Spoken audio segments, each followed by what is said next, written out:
So guys, there is a multiple aspect of design, right? So UX design is not driven by a single design discipline.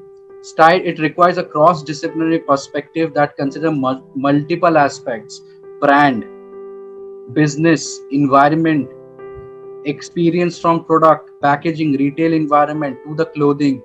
Also, attitude of the employees. You can also, as a user experience designer, I'm giving an example of Toyota, which has become the largest automotive manufacturer in terms of car, in terms of volume. Why they have achieved that?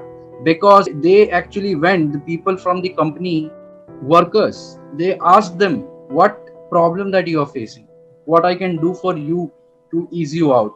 When they started asking, they get the insights, they translated into form of solutions, and after that their productivity went high.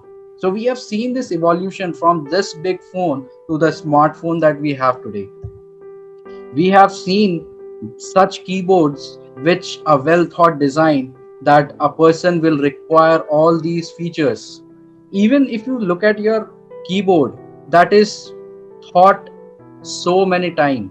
This is called quadri keyboard. If you know, this is called quadri keyboard because the initial letters that we have, those are QWERTY.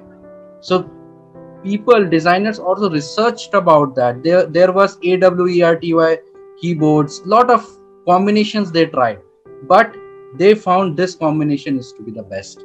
So every single thing you're seeing has a design application, design thought given behind those.